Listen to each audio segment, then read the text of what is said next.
ఏరా గుడి బెటరా రిజిస్టర్ ఆఫీస్ బెటరా? దేనికిరా? పెళ్లికిరా. మీ ఇద్దరికి పెళ్ళైతే ఇందుకు ఏ ప్రాబ్లం ఉండదని మా ఫీలింగ్. ఇదిగో నాకైతే మన కాలేజీలో మ్యారేజ్ చేసి నా క్యాంటీన్ లో రిసెప్షన్ పెట్టాలని ఉంది. నీకనిపిస్తుంది? నువ్వు చెప్పింది కరెక్ట్ కాదనిపిస్తుంది. మరి ఇందు పరిస్థితి ఏంట్రా? ఇందు గురించి ఏం కంగారు పడకండి రా, నేను చూసుకుంటాను. ఇందు నువ్వు వచ్చి బండి ఎక్కు.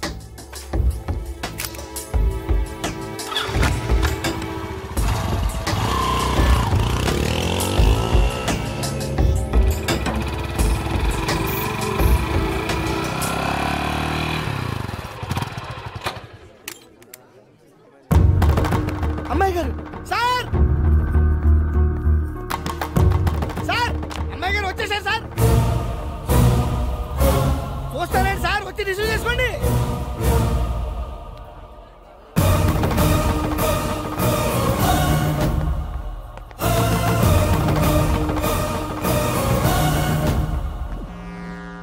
Thank you boss. ఇందు దా. ఆగో, పెళ్లి బట్టలతో పారిపోయిన అమ్మాయిని చేసుకొని నువ్వు జీవితాంతం సుఖంగా ఉండగలవా?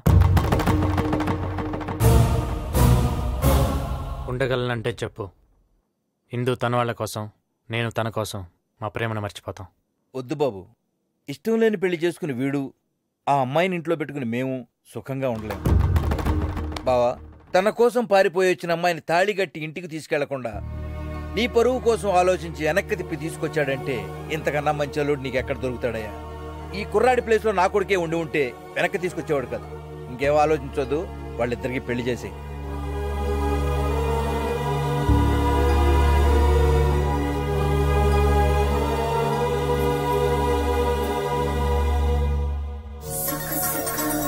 మీకు కాఫీలు టిఫిన్లు అందినాయి కదా, మీరు హాయిగా రెస్ట్ తీసుకోండి. ఆయన చెప్పేది మీరు రాసేది ఏమి ఉండదు. I will call you back. అదేంటి సార్, బోస్ విషయంలో ఏం యాక్షన్ తీసుకుంటారో తెలుసుకోవాలి కదా. ఊరుకోవాయా, వీళ్ళందరూ కలిసి పేకలేంది ఈయనొక్కడు పేకగలుగుతాడా? పై ఆఫీసర్ అంటే గౌరవమే లేదు. సార్ తమరేంటి సార్ ఇక్కడ? ఏంటి సార్ ఆయనకు సెల్యూట్ చేస్తున్నారు? ఎవరాయన? ఆయనే మన కొత్త డిఐజీ గారు. సార్ నమస్కారం సార్.